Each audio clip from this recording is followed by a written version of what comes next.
welcome to Classical Stuff You Should Know, a podcast about the future and science fiction and the greats of the last 40 years of science fiction authors. My name is Thomas Magby. I am joined as always by Mr. A.J. Hannenberg. Woo!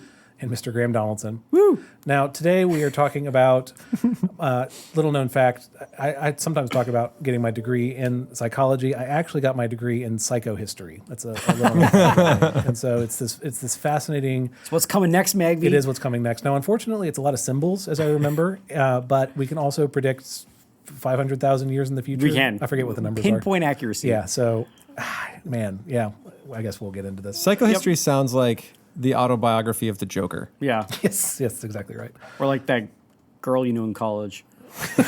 We got a lot of Psychohistory, yeah, sure. That's just what you title you were dating time. We got psycho that's history. just psychohistory. That's what that is. Anyway, yeah, I think we're going through the foundation. Well, yeah, we're going to talk book about one. Isaac Asimov's Foundation trilogy. We're probably not going to talk about the third book because I don't want to give spoilers for Hannenberg, who's still reading it. And Megby, you said that the first book was not your cup of tea. It's not my cup of tea. And I feel like I will not be reading the second or third book. Our podcast is maybe getting a little long in the tooth because all our books are like, I read this book. Woof, I hated it. No, I did not hate the Foundation trilogy. I did. Tell me I'm wrong. But why are we reading this? So I am not a big science fiction reader. I never grew up reading science fiction. The most science fiction I ever read were really bad Star Wars X-Wing books. Oh, okay. That's pretty much all I read. Did you read Dune? I read Dune maybe in college, and I was like, I like this, but it didn't make me want to go devour the rest of the genre. Fair enough. I read The Moon is a Harsh Mistress, which was kind of a cool book. That's kind of fun. Where like an AI computer takes over the moon or something. And they bomb people by just launching Yeah, rocks they off just the moon. launch moon rocks at Earth. Yep. It's kind of did awesome. you read like Ray Bradbury or anything, like Illustrated Man? Or, No, I read Strawberry Wine? Fahrenheit 451 because we had to read it in I just feel like public school. I think you'd like his short stories a Maybe. lot. Yeah. Oh, I read Here There Be Dragons. Yeah, sure, Yeah. yeah. So I've read some. Yeah. But there's like the Three Body Problem, which is like the book these days in science. I don't know if it's the book these days. It's the one that I've heard about that everyone tells me I should read, and I haven't read it. Anyway. But I thought I should go back and read some classic science fiction. So Isaac Asimov's Foundation trilogy, which is cited as being like a Star Wars precursor that maybe George Lucas really liked. And but anyway, the reason it was on my radar is because Apple TV had the television show, and I watched the pilot episode, and hot dang, it was a like. Is it bad? It was like when you make soup and you're really excited for like a big steaming bowl of hot soup and it's supposed to be really comforting and the first bite it's cold. It turns out it's steaming bowl of hot poop. No, it's just like it was cold. I don't know. The book, the episode I watched, I was like, they don't know what they're doing. This is all over the place. And it turns out that they're being true to the source material. No, I'm just kidding. I'm just kidding. Like that's literally all the characters, right? So the Foundation trilogy is we'll set up the world in a second, but it's not a story with like main characters that you follow because every kind of chapter or every little book or vignette jumps ahead like 300 to 500 years in the future.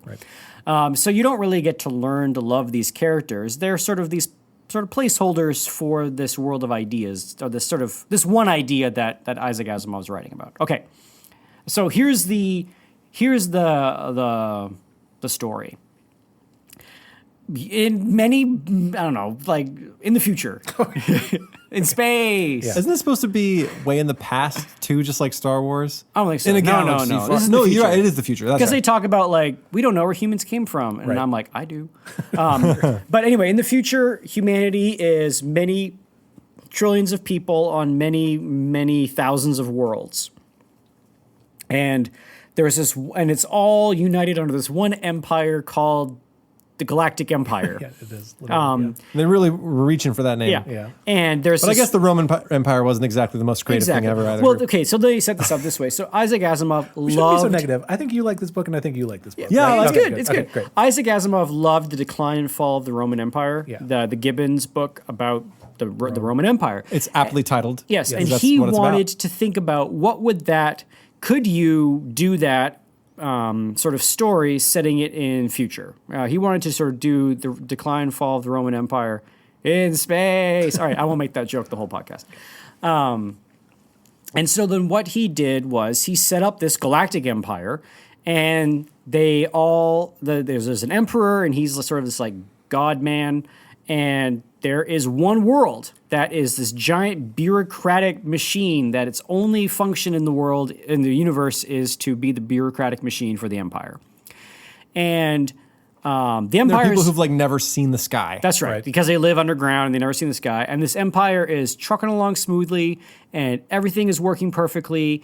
And there's rule of law, and there's trade, and the world's working the way it should be. And there's this man named Harry Seldon, who is a mathematician, and he is please.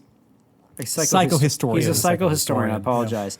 Well, he invented this thing called psychohistory, Yes. where, correct me if I'm wrong, he's got like this algorithm or this formula where he can get all of the data points of the universe, and he can use it to predict generally what's going to happen in the future. So he can't predict, AJ, what you're going to eat for breakfast, but he can predict when the galactic empire is going to crumble. Yes. Because human beings on aggregate are predictable, but each individual human person isn't, I guess. The future of chaos. Yes. So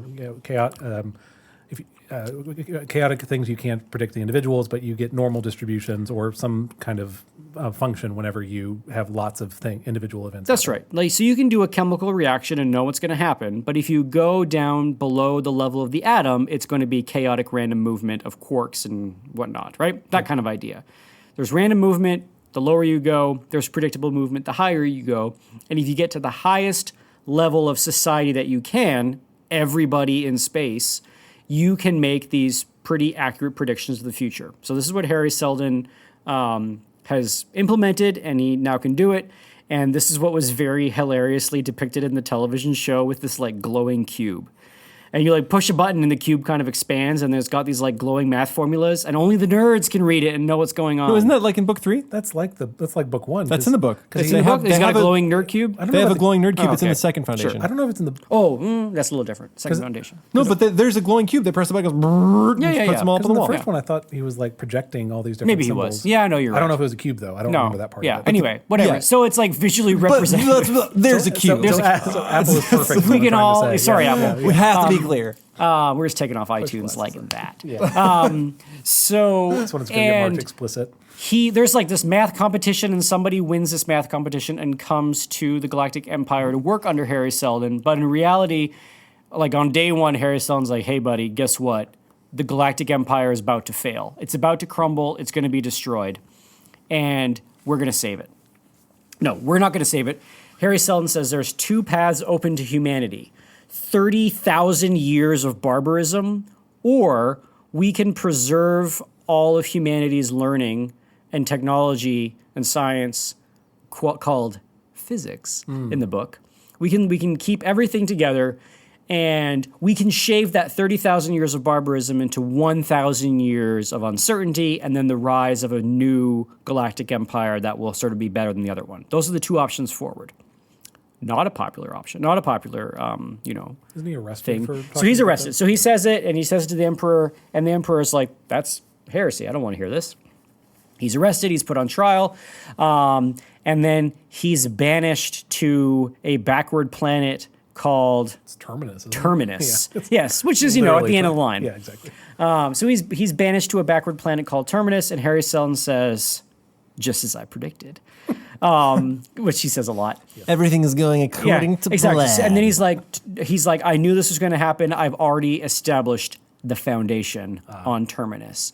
The foundation on Terminus has a mission, and they are to, the mission that's stated is that they are to create a giant Wikipedia article about humanity. That's essentially what it's like. yeah, we're way ahead of the game we're with way- actual yeah. Wikipedia. Honestly, though. No. So they're to make the Encyclopedia Universica, I think it's called, something like that. Galactica, whatever. They're making this. No, but Well, who this cares is what high it's quality called? content. You came here to learn about the stuff that we know. Yeah, it's whatever. As whatever. No, that's Oh, not the- how many episodes is Ulysses? Honestly. Oh, 9. No, it's actually 18. 18, yeah, exactly. Ballpark. These are all right. So they're making this big Wikipedia article about humanity. on Foundation, but then there's a rumor that there is a second Foundation on the opposite end of the galaxy. And this is floated in book 1, and then this is going to be what the third book's about, called The Second Foundation. Yeah, Okay. the titles are wildly uninteresting. Yes. If you're looking at it, it's like Foundation and Empire, Yeah, it's like and Second Foundation. It's like a makeup tutorial. It's very confusing if you read Foundation and then Second Foundation. You have no idea what's going on. Yeah, It's because Also, because the 3 books that are the original trilogy are actually books 2, 3, and 4. If you go and look it up right now. Oh, are there? Yeah, There's 'cause an old. There's like a. There's a one written it like a 40 prequel? years later By called his, like, Prelude to grandkid? Foundation, which is not the original. So Oh. it's Foundation is the second book. Gotcha. Foundation and Empire is the third book, and then Second Foundation is Well, the fourth we're book. talking OG Foundation here. Yes, exactly. Yeah. That's the original trilogy. And so, so Harry Seldon he's an old man, and he basically says, like, this is going to happen. And lo and behold, it does. There's in the television show, they make it really cataclysmic. There's like a 9/11 style attack on Terminus. No, sorry, on Trantor, the main planet, where like someone blows up their like sky bridge. I don't know. It's like the space elevator. Okay. In the book, it's more like they just kind of got problems with their supply chain and Well, they just kind of like imploded. They became yeah, they infighting, sort and they were trying to like codify their power rather than being bold and expand. And Selden says that you won't know that this was the beginning of the decline. Yes. But this is the moment. This where is it's the happening. beginning of the decline. You won't know it. And it's true, because as the book goes on, the middle book of the trilogy, called Foundation and Empire, is about basically the last battle of the Empire that falls apart. So the Empire lasts for another 500 years, right? Or whatever it is. So he's talking about, decline, fall of the Roman Empire. It's not like- like, just it like doesn't, Rome, right? yeah, Yeah. it doesn't happen in a day, but the television. Rome didn't fall in a day. That's right. There it is. But the Apple TV television show made it happen in a day. In fact, it was like Harry Seldon's on trial. And he's like, the Empire will fall. And everyone's like, no, it won't. And then the sky explodes. Somebody runs in and Yeah. they're like, the Empire just fell. Yeah, It's like, exactly. oh no. That's where I turned it off. I was like, this is stupid. This is dumb. Did you not watch the rest of the I did not series? watch Did the you? rest of the Did you series. watch this? Did you watch Foundation? Nah. Okay. Did you? No, of course Oh, okay. not. I didn't even No, finish- I've been watching the new Boba Fett show. Yeah, you No. were talking about that. Yeah. You Is said that it's pretty about good. Galactic Empires? It is, actually. It kinda Yeah, is, it kinda though. is, yeah. Okay. Anyway, so... You want to talk about Boba Fett, right? Oh, sorry. And then book 1 is done, and that's it. Is Harry Seldon saying, like, all right, boys, we're going to Terminus to start the Foundation. And he said, this thing is going to become the new empire in like 1,000 years. And Really? so That was the end of book 1? Yeah, no, the end of like the first story in book 1. Oh, Oh, Siri's been listening to us the entire time. Wow. these things happen. Yeah. I hope that counts as one of our downloads. Boys were going to Terminus to start the Foundation. Yep. This is literally what Siri was recording. So yeah, sorry, not book 1, not the whole book, but like the vignette one. yeah. And that ends. It's a series and of short stories. It's a I guess. series Yeah. of short so stories. Foundation is like a collection of the first short Yeah, stories. and they were all published as like serials. Yeah. So they do have the annoying habit of like halfway through book 2, there's like a whole chapter where it's like recounting what happened in book 1. It's like, Yeah. I've never heard of psychohistory. It's like, well, let me tell you about it. Sure. And then you go this sort of anyway. And it does feel like it jumps around a lot since it's jumping forward and literally- It's jumping forward, and so they don't get attached to characters because they're only around for a little bit. All right, so that's the end of the first vignette. The Foundation starts, and everybody who's going there kind of knows that they've got this secret mission, and everybody else in the galaxy doesn't really know about them and thinks that they're like woo woo. That this is they're saying they're weirdos, and no one cares because they're in this planet with no natural resources. It's quite it's sort of said to be this sort of crappy planet with they've got like dirt. yeah. Yes. They don't even have any metal, which is going to be a big problem. It's just soil. Yep. And they can't even grow stuff. Yeah. Okay. So then, and then the next little section of the story happens, I don't know, like 80 years in the future or something. And the Foundation has been trucking away, and it's basically run by a bunch of academic bureaucrats. And they are every day waking up and doing their little encyclopedia thing, and they're like, we got to publish this. It's going to save the universe. And then there is a mayor of the little town that's built up around the Foundation. So think of this little town as like literally a university town. Yeah. And the university is the sole thing there. Then there's this little town that exists solely just to prop up the Foundation, the university. And all of these, I think they're called psychologists. Well, they're not. There aren't any psychologists. No, there aren't any psychologists. That's the key Encyclopedists? point. They're all physicists. That's right. Okay. And they're encyclopedists. These encyclopedists. They're like these historians, and their job is basically to preserve science. And this book was written in the 1950s, so of course everything is the magic of nuclear science. Yes. Oh gosh, I'm going to have to say that word a lot. You are. Now I'm self-conscious. How do you say it? However you say it is the right way No, to say it's it. not. Yep. I'm just gonna I leave got it. nothing to say. Nuclear. Yep, that's it. Say nuclear. Nuclear. You're doing Nuclear. Nuclear. I have nothing to Nuclear. contribute. Okay. You're doing a great job. I hate this word. All right. Audience, what you don't know is that at like 1 a.m. on one thesis deliberation night at our school, Mr. Donaldson over here said something nuclear power, and we're like, wait, say that again. He goes, nuclear, and we're like, nuclear. He's like, yeah, that's what I said, nuclear. Like nuclear. Yeah, that's what I'm saying. I don't hear the difference. I still don't hear the difference. And it took us. I wrote it on the board and even did the say new. Say clear. And then I say it together and you go nuclear. So this was like a 45-minute conversation. word. But he seems to have mastered it. So Nuclear. Yeah. Just keep trying. Anyway, so they're preserving all of this knowledge, right? Because Harry Seldon says, well, what's going to happen is the Galactic Empire is going to forget this, and the Empire is going to fragment, and everybody on the fringes are going to go sort of barbaric, sort of warlord type civilizations, and they're not going to be nuclear powers. They're going to be sort of steam powers, which is kind of funny. Yes. And then the Empire will kind of like truck along, but they no longer have any like mojo to their society. They're just going to slowly unravel. and they start to lose tech. Yeah, They forget how to lose make tech, stuff. They forget how to make things. They sort of, and he's very much thinking of like the Roman Empire when the West falls, and then you still have the Eastern Byzantine Empire, which becomes kind of this bloated thing. And anyway, okay. Meanwhile, the Foundation is trucking along, and they are keeping their encyclopedia, and all of the historians are like pretty high on the hog about their importance to history. And then there's this mayor, and his name is, what's his name? Salver Hardin. Yeah, Salver Hardin. And he is kind of incongruous about the encyclopedias, and he thinks this is kind of dumb. And he says, listen, boys, if we're not careful, like, we're going to get invaded because we have all this technology. And the encyclopedists are like, no, we don't need to worry about that. Because they know stuff. We have the Seldon plan. We know that one day we are going to be the game in town, and we're going to be the empire. All we got to do is make this encyclopedia, and once we do, then we'll be able to, we just got to trust the plan, trust the math. And Salver Hardin's like, I don't really know about this, and he's worried about like his planet and getting taken over, and there's this warlord on another planet who's kind of saber rattling.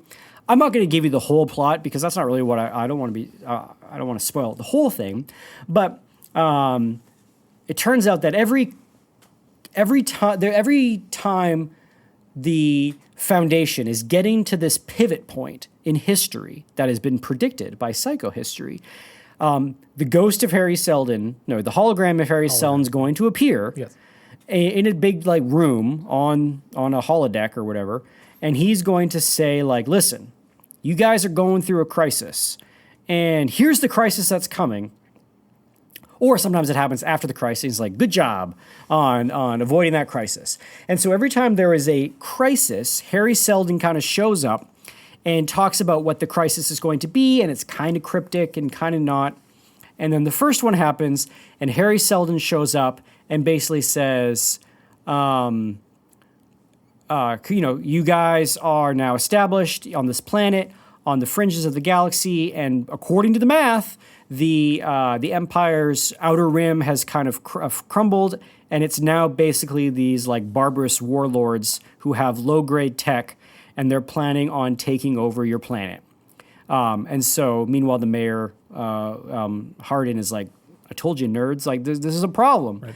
And then Harry Seldon says, the encyclopedia doesn't really mean anything. You guys don't have to do that. Like, I just had you do that because we kind of needed you to get off the ground. Yeah, had to keep you busy. He had to keep you busy, and we just... It's Seldon who says that. Seldon says this. Yes. So Seldon's recording this, like, 80 years in the past, and they're listening to it 80 in the present, 80 years in the future. So Seldon is long dead at this point. Yes. Seldon is long dead, and he's like, this had to happen. We had to sort of like have you guys preserve all of this, but really, what's important is your planet is going to become like the center Terminus is going to be like the center of the next galactic empire.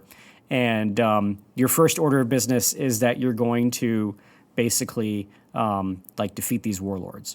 And I don't want to get into all of the various different stories, but it turns out they just have like a technological advantage and they can like turn off the invading warships. And so the guy's coming and he's like, I'm going to take over your planet. And then the guy's like, okay. And he turns off his ship. Engines off. Yeah. And then he's like, oh, crap. And so there's this. Anyway, Terminus ends up becoming a political power, whereas all these encyclopedias are like, we are not entering into the politics of the age. We are scientists and men of knowledge, and knowledge is going to save us. Turns out, no. Turns out superior technology and naked political power. And political power is going to save us. Wait, is that prior to the oligarchs, the traders? Yes, prior to the traders. Yeah. Okay. And then that mayor, what was the name again? Salvor Hardin. He then sort of consolidates power and he turns Terminus into a real player in the region. That they're not the Galactic Empire. Think of like, he's Charlemagne to France, right? Like it's that kind of idea. That he's now sort of unified this sort of backwater thing into something that is one day going to be, Louis XIV or whatever. So he's unified Terminus and a couple of these rogue planets that try to invade him, and then he takes them over, and because of his superior technology, has this balance of power. Okay. Other stories happen where, fast forward, I think it's like 20 years, and Hardin's an old man, and people have begun, all of these sort of backwater barbarian planets have started to worship the keepers of this technology as if they are these sort of like mystical scientists. They're called the magicians because they can do stuff with nuclear power that other people can't. And sort of this like primitive faith has built up around this. And Salvor Hardin has decided he's going to kind of like crystallize that faith into a fake church that all the morons can believe, but it really consolidates the power of the foundation. And isn't it convenient that all these people think it's like God and religion, but really it's just like better technology. And I'm going to use this. If they believe it and it keeps them in line, then I'm going to use it as like a power base.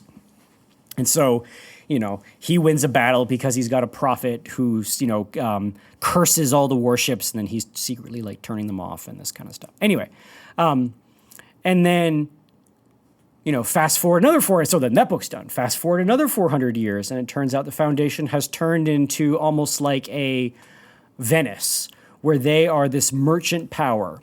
And what do they have? Well, they've got this technology that other backwater planets don't have. And it turns out these backwater planets like regard the technology as impious or like wicked, and so they ban it. But it's really useful, and meanwhile, the Foundation has grown to become this like merchant empire, and they're really rich. And then there's a whole bunch of like, sort of fun swashbuckling stories about a trader who goes and kind of expands the reach of the empire, or the reach of this first Foundation, right? So we get, and every now and then, Harry Seldon shows up at this crisis point, and I can't remember. AJ, do you remember? Do they actually have the dates listed of when Harry Seldon's going to appear, or do they just have like a dude who's waiting in the hologram room until like the lights dim? I think they generally have an idea. Like it's like he shows up like every 60 years or something like that. The first one's definitely scheduled. Yes, the first one's scheduled, and he shows up and he basically can predict, or he's saying like, here's the crisis you're in, and here's kind of the way out of it. And the way out of the third crisis or whatever is the traders figure out how to reach this like free trade agreement, and they break through the bureaucracy of these backwater planets that don't want to trade with them. And it turns out that they do like their gold and their technology works, and they like, this is why I joked in earlier classical stuff episodes that like the climax of one of the stories is like free trade, which is probably why you've said, oh my goodness, this is not compelling. I didn't even make it that far, so yeah, apologies. Well, it's kind of hard to get into this book. It does work better probably as a serial, partially because there are no continuous characters. Like Selden sticks around, but everybody else is it's there for like a chapter, by book and then two, they're Selden- immortalized by the next one. But by book 2, Selden doesn't mean anything because his psychohistory doesn't work anymore. So tell us more about that. We'll get to that in a second. Okay. But book 1, the foundation ends, and it's by the end of it, you're like, oh, this is a little bit formulaic. Wait, the book 1 ends or the foundation ends? The book 1 ends. Like Book the one book ends. called The the book 1 called the the foundation is still there. Okay. Yes, the foundation is still there. yes. But book 1 is ending. Thank you. And it's ending, but as a reader, you sort of realize it's kind of formulaic. It's like this empire, this little fledgling empire is growing, and they're getting rich, and they clearly have a galactic advantage with their technology. But then there's like big scary guys that want to take them over, and then Harry Selden shows up, and he's like, "You will defeat them with math. You will defeat them with a trade agreement." And then they do, Right. and then everyone's hailed a hero, and then there's another golden age of the Foundation as it kind of like absorbs these backwater barbarous planets. And by the end of the first novel, you're like, all right, I can kind of see where this is going. Okay, we're not going to do book 3. We're just going to get to book 2. Book 2, the first half of book 2 is there is a war between someone who is considered the last great general of the Empire and the Foundation. So the Foundation has an army of The its own. Foundation has an army of itself. The Foundation has this great navy, and the Foundation is now big enough that the Empire, who kind of like gave up their backward planets as lost when they kind of lost their ability to control them and to sort of maintain their empire, the Empire is crumbling. They don't realize it. It's like how the U.S. feels about Canada. Yeah. Yes. Lost cause. Yeah. They're like- up there, and we don't have to worry about it. Yeah. There's probably at some What point do they got? where Like the- a lot of ice. where the Roman Empire stopped caring about, I don't know, Spain or something. Yeah. Well, definitely Britain. Yeah. Yeah. Yes, exactly. And they sort of left it. Okay. And the Empire has done this, but they hear that, wait a minute, the Foundation, we keep hearing about these guys, and we hear that they're magicians, and we hear that they got some amazing technology, or they don't realize it's technology, this like amazing stuff. And there's this general who kind of, it's all very Roman Empire, who like maybe himself wants to be emperor one day.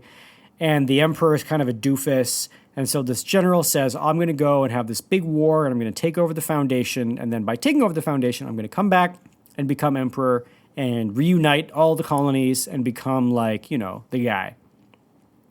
And he takes along the emperor's like right-hand man, and there's all this sort of political intrigue, and there's this sort of... Well, the emperor's suspicious because, who wants to let this general have his spot? That's right. Yeah. Yeah. So he kind of wants the kid to fail, even though he kind of wants him to win first. That's right. Yeah. The general, he's kind of bloodthirsty, and he's not a very nice guy. And there's, again, sort of these like fun space adventure swashbuckling stories of intrigue and politics and spying. In space. And the general ends up being defeated by like political intrigue. The emperor finds out and calls him back, and the emperor's right hand man is a traitor. And anyway, so it kind of like all fizzles out, and the war never happens, and the Foundation is saved again. And the Foundation basically went toe to toe with the Empire and held their own. And it's obvious that they're the ascending power, and the Empire is the failing power. Cool. All right. Book 2 begins with like, again, Harry Selden like predicting the future. Okay. Then the second half of book 2 says that there's this new warlord on the scene, and he's known as the Mule. And he's called the Mule. No one really knows why, but they suspect it because he's this big giant dude. And he's kind of cruel. And he sort of seems to be taking over planets super easily, and no one really knows why. All they know is that as soon as somebody like talks to the Mule, they're on his side. Like, they've bought in to his cause, and sometimes they don't even know why they bought in. They're just like, I like the cut of that guy's jib. And he sort of, there's all these rumors. Taking really big military planets with no effort. That's right. And way fast, like one night later. And then apparently he's just some huge, monstrous hulk of a being. And rumors he's a mutant. And rumors he's a mutant. And no one really knows what kind of mutant he is, but he's like, maybe he never dies, or just there are muscle these, mutant, like, Yes. like Thor. Yeah, or like Bane, right? Oh, yeah. and like battles are happening where generals are like retreating when they're in a position of power and then getting routed and just really weird stuff. Okay, so the Foundation sends like a little ingenue of spies into this like planet where they think that the Mule may be heading, and this husband and wife team go there, and they're sort of on this planet trying to collect information, and they're on a beach one day, and then this like weird little dude shows up, and he says that he's the court jester from the Mule's court, and can he protect them? And they're like, yeah, we can protect you. And he's kind of this doofus, and he kind of talks like Yoda, and he's a musician, but he sort of is almost like, he's like Golem almost, right? Like he's kind of this broken man, and the wife, whose name I can't remember. Is it Torin or Beta? Beta, the wife, Beta, she sort of takes a liking to this little musician guy, whose name is... Is he Ebling Miss? No, what's his name? It's like... The Ebling Miss is the scientist. Magnifico. Magnifico, that's him. Magnifico. So she takes a liking to Magnifico. He's a bit of an acrobat. He's got a big long nose. He's got a big long nose. He's kind of ugly. I imagine he looks a lot like those Parisian masks, the Venusian masks, with the big old nose. Yes, that's right. I imagine he just looks like that. And he all the wears time. motley kind of thing, just to add to that. And Beta sort of develops a liking of him and a sort of a fondness for him and kind of protects him. Okay. Then it turns out, that the Foundation itself is kind of in crisis, and the Foundation has kind of gotten fat, and the Foundation itself has kind of gotten weak, and they sort of trust, and they overly trust the Selden plan. They're like, everything's going to work out for us. We're the Foundation. Harry Selden tells us what to do, and the math helps us. Stonks always go up. Stonks go up. How could it go wrong? How could it go wrong?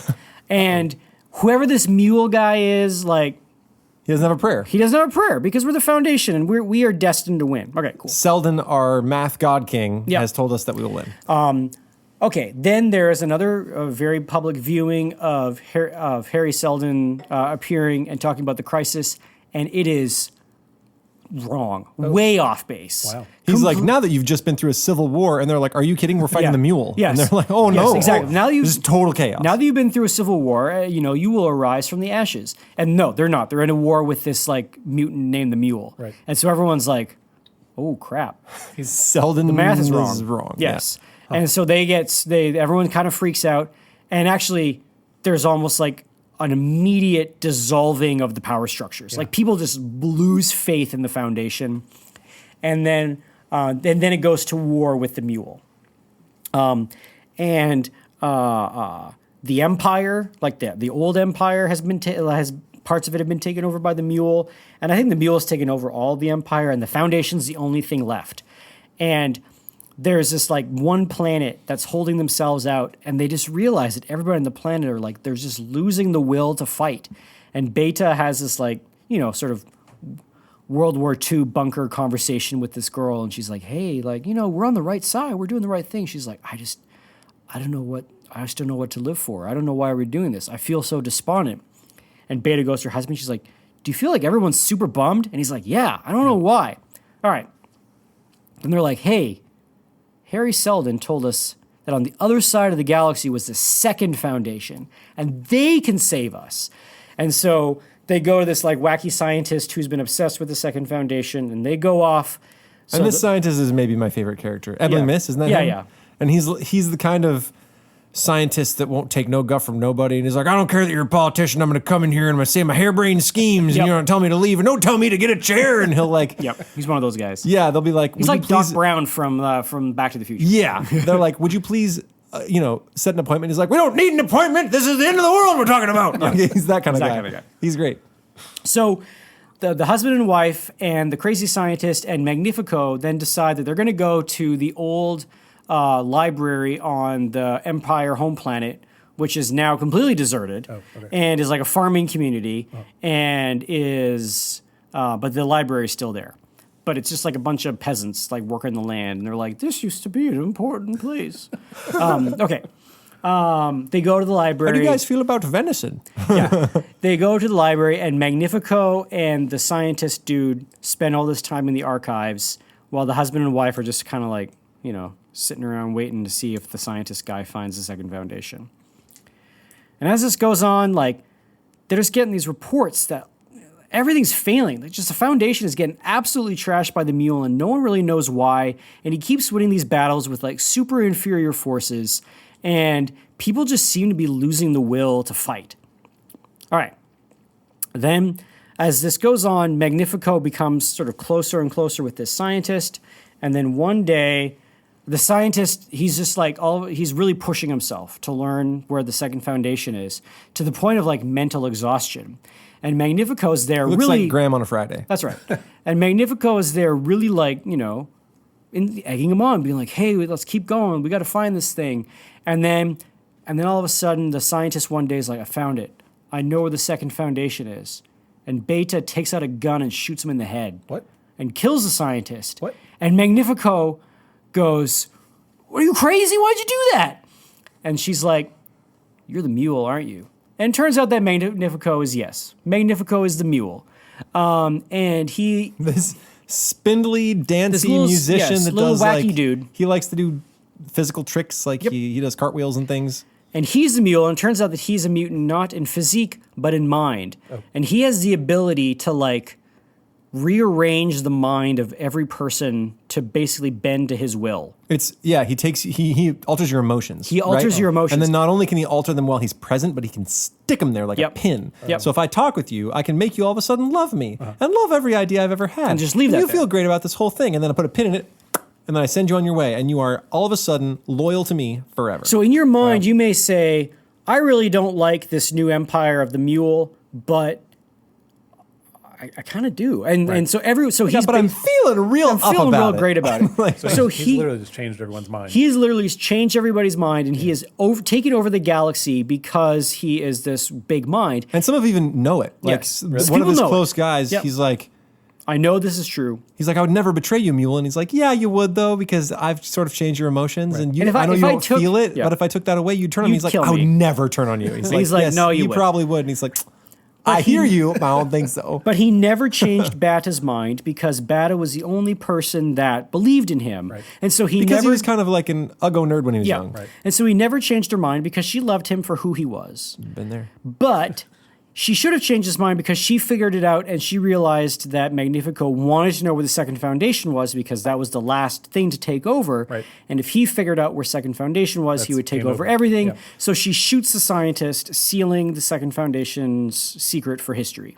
Because the second foundation might have something. It had psychohistorians, didn't it? Yes. So whereas the first foundation was all about the technology, Right. the second foundation was all about like trying to basically expand the capacities of the human mind as far as possible, maybe even like mind reading or doing the types of things that the Mule can do.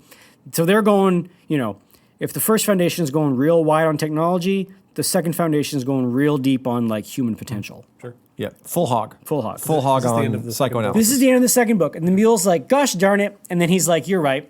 I am the Mule, and I've taken over the galaxy, and now I'm going to spend the rest of my life looking for the second foundation, you jerk. And he says, turns out the reason I'm called the Mule is because I can't have children. So this presents a new problem that when he dies, like the guy that's controlling everybody's mind dies, and who knows what happens. So we don't know if their minds change back. I think they do. They change back. Or at least they die and their kids' minds can do whatever they want, right? Right. They're not stuck in Anyway, and so then it's like, oh crap, we've got. Oh, and he's like, and he also realizes that as a mutant, he doesn't he kind of is going to die early. Like he's all kind of messed up. Okay. And he can't have any kids, and so there's no primogenitor succession laws or anything, right? It's just like when he dies, chaos is going to happen because he kind of turned it all into this one dictatorship and crap. Now what's going to happen? And then he's obsessed with finding the second foundation. Okay, the third book, which we're not going to talk about, is the story of the second foundation's defense against the Mule. Okay. And what they do to try to defend themselves. And then And then the foundation becoming the Galactic Empire at the end. And so when I was reading this, You have 20 more minutes. Okay. When I was reading this, I had a hard time not reading it, thinking about post-war America 1950s optimism, right? Because it really is setting itself up, or it feels like it's setting itself up in that vein. He's writing the decline and fall of the Roman Empire in space, and then he's sort of talking about, the seeds of the Roman Empire getting started in the monasteries, and then from the monasteries becoming the Enlightenment, and then this new European, civilization born out of the Roman Empire. But then there's also a huge feel where, maybe this was me, I don't know, Hannenberg, if you had this feeling, or maybe in your first reading of it, that the heroes of the Foundation felt really American. Yeah, and the they villains of the Galactic Empire felt really like British and European. I guess. Or maybe even German. Or Old World, New World. Yeah. Yeah. Old World, New World, I have felt that. The heroes of the Foundation were kind of like these cowboys in space being like, yeah, America. And then the bad guys were really like, for the Empire, right? Like, so I had a hard time divorcing reading that kind of history into it. And of course, the joke that one of the climax of the books was like a free trade agreement, right.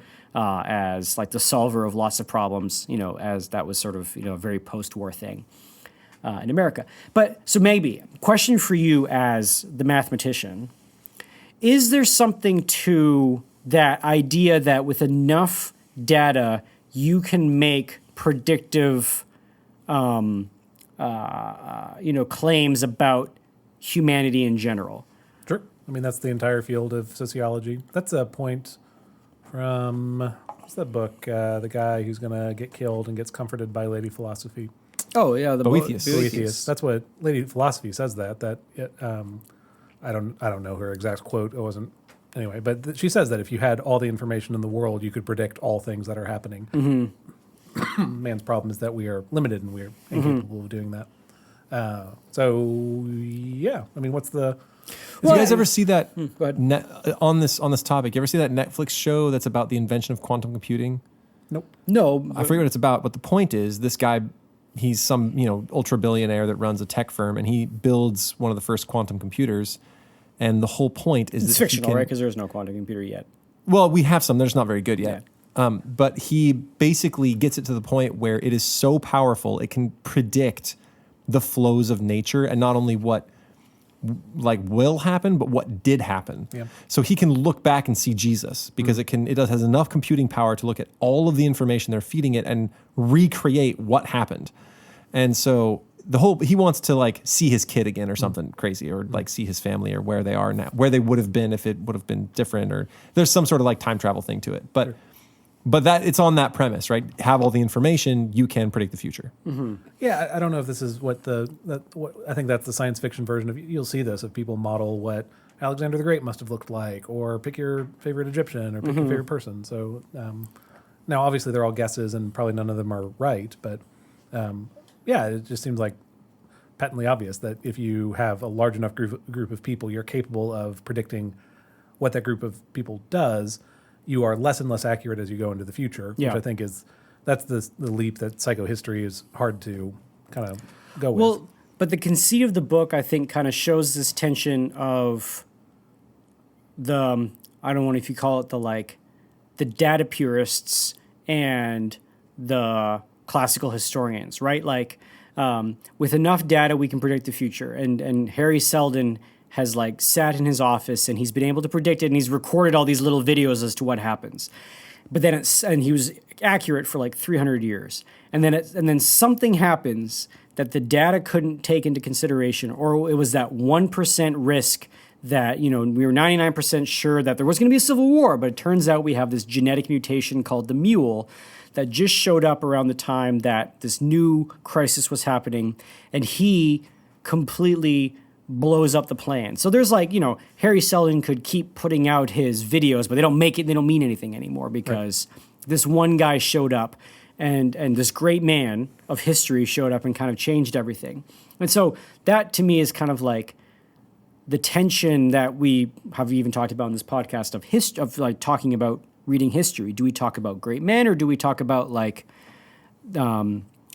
all of the numbers, all of the what the general person was doing, and And by great men, we're including women as well. Yes, I mean like the people that we sort of ascribe the narrative to being the people that change history. So the big events, the big men, the big women, the Eleanor of Aquitaines, the Richard III's, these kinds of things, as opposed to, the long, slow progression of the invention and the ascent of like money, or pick your technology, or the printing press, or these kinds of things, because the psycho. Oh, sorry, go ahead. So we had a listener email us. So psychohistory, there is a field of psychohistory. It's not the same as what Asimov is portraying here. But I also think there's a political scientist named Bruce Bueno de Mesquita, and this is, now I haven't read him in a long time. His book, The Predictioneer's Game, is one that I liked a lot.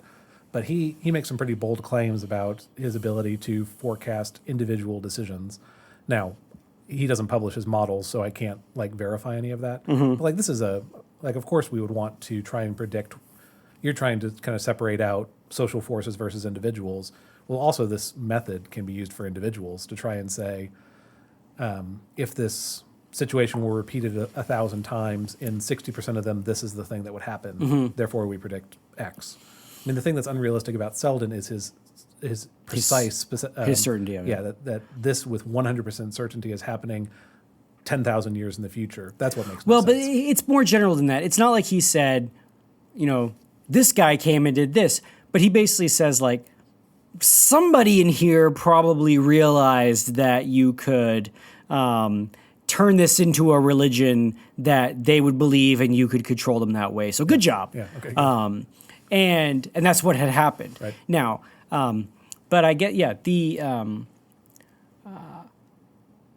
I personally think about that. I like that tension of how much do we try to think about how much predictive numbers, how much stock should we put in predictive numbers about our lives, and how much should we,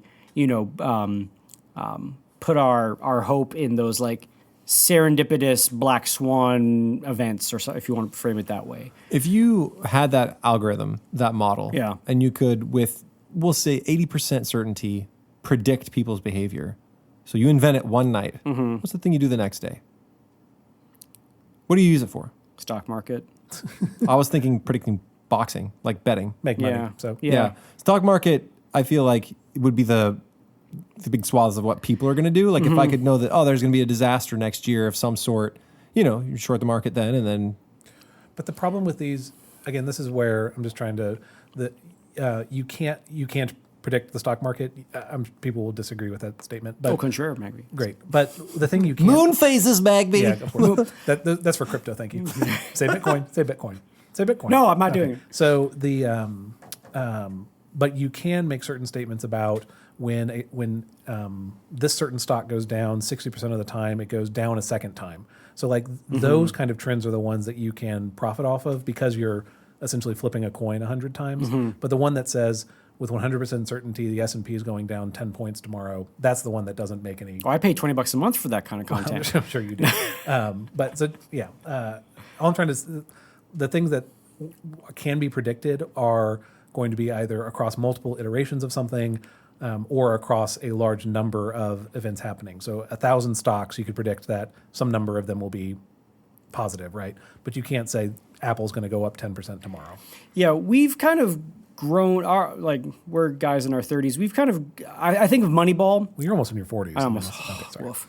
I think of Moneyball, and I think of the popularity of what Moneyball did. So Moneyball, for listeners, it's where using sort of different kinds of performance analytics on athletes, the Oakland Athletics were able to compete against the New York Yankees with multiple levels of financial difference. Like a third of the budget. Yes. Yeah. I think the third baseman of the Yankees was when they met in the 2001 World Series, 2002 World Series, when they met, the third baseman of the New York Yankees was making more than the entire roster of the Oakland Athletics, all 22 players or whatever, right? That kind of thing.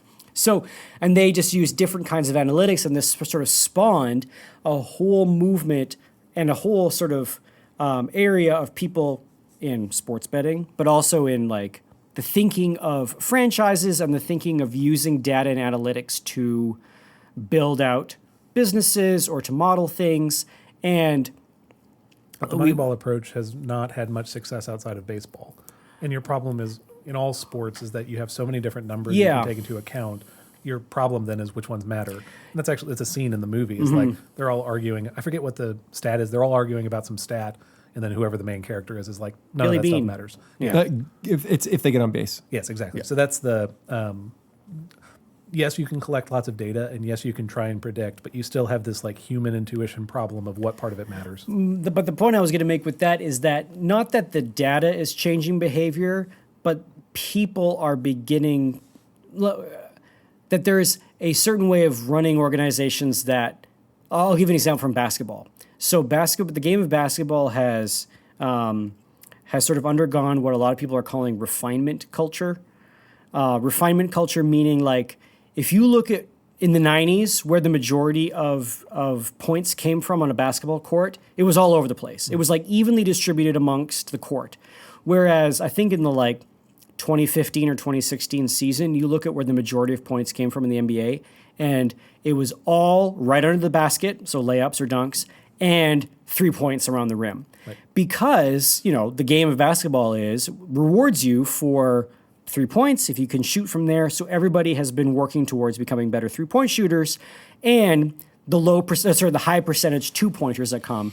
There's no point in dribbling in the paint and taking a shot from there. You might as well go all the way to the rim, or you might as well pass back to a good shooter outside the paint who can get 3 points, right? So isn't that a form of refinement? That's a form of refinement that's come, and my sort of hypothesis is it's come with the advancement of thinking, or of the reality that using stats and analytics to make our decisions has trickled down into coaching and has sort of changed the way that the game is played right now. Right. So the mechanism wasn't necessarily these people are better at 3-point shots. It's that because the game rewards you this way, everyone's being trained to do it. Yeah, and just the fact that beginning to think about the game using that analytical sort of framework is different than thinking about the game where it was like, we just got to get the heart and the passionate on the field, and we got to give it to the hot hand. You had more of these which is what was happening in the Moneyball, like the folksy wisdom of the scouts. Right. He's like, he just has the look of a baseball player, and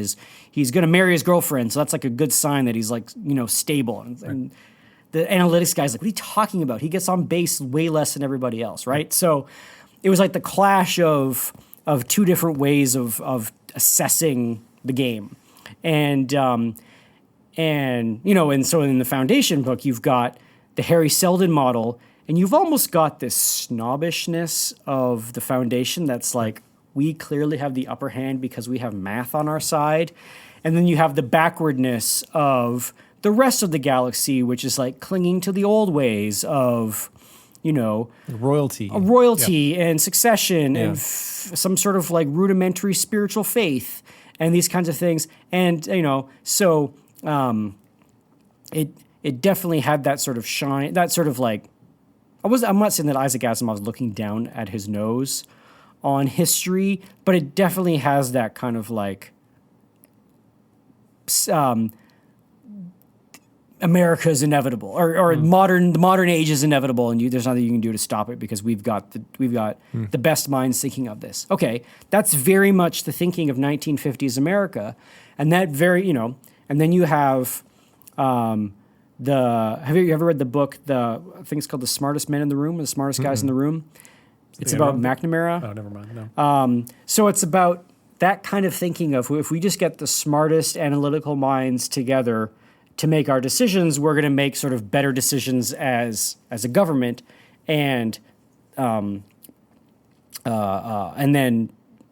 the Vietnam War was sort of an example of, it didn't work out that way. That we don't have enough time to get into Robert McNamara and that kind of hubris. It's basically the hubris of analytics a little bit. Yeah, just so you referenced the book title before, and maybe just as a counterpoint to what I was saying about things being predictive, the 3-body problem. Mm-hmm. So yes, that's a book, but the 3-body problem in physics is that if you take 3 planets or 3 orbs or three things that have a gravitational pull on each other, And so they have a random motion that they're capable of making, and they each influence each other. Yeah. That's the important part. It's impossible to predict Where where they're those gonna end three up. things will end up. At point in time. Yes. So, and I want to say it's like I don't think you can even predict the next time step. So, like the chaos from there being so few things and they're impacting each other makes it an impossible task. And this isn't a computation problem. It's that the range of where they could be is just too wide. So then here's probably now that the point I'm trying to get at is that's the reality of the universe. Yes. But the cartoon version that a lot of people believe is that math and science can be Harry Seldon and can solve all of our problems, or we can predict all of these things if we just have enough sort of data points. And if we begin to, if we organize society thinking that we could eliminate risk in society because we've got more advanced predictive power, that's bad. That's the dangerous thing. Sure. That there's going to be a mutant one day. And you believe that precisely as I have predicted. Yeah. Anyway, I that's did the math prior to podcasting today, boys. Nailed it. it's a fun book. It maybe doesn't think it's fun. I didn't know. The first book's pretty boring. But it's kind of it's fun. I read it all the way through. When they bring the mule in, it definitely gets better because there's definitely gets them consistent better. characters. because then there's consistent characters, Yeah. and all of a sudden it's not predictable. It's not like Harry Seldon's going to show up and be like, "You won the war because of your enlightened trade agreement." It's like, Pythagorean theorem. yeah, Meow, meow, meow. it's now the chaos has sort of re-entered the story, and then it becomes a kind of a better story. Is the third book pretty good too? I don't know. I'm asking Third Jay. book is good. Third book is good. It's good? Yep. Okay. So it's worth Yeah, there's some. Yeah, although I don't want to spoil anything, but the third book is fun. The sort of denouement with the mule is really entertaining. All right, I'm into it. No, I'm interested. Anyway, that's sort of all I got for this. Perfect. Thank you all for listening. This has been Classical Stuff You Should Know. You can find us online at classicalstuff.net. You can email us at theguys@classicalstuff.net. Find us on Twitter at cliscalstuff, CLSSCAL stuff. You can also support us on Patreon, patreon.com/classicalstuff. We post in between episodes. After every episode, we have monthly AMAs, and we actually reply to things on the Patreon. So and email, we'll try and reply to your email, but we really reply to Patreon people. So go there. I think that's all that we have for today. So Cool. for Graham, AJ Thomas, we are signing off. Ciao. Bye. Bye.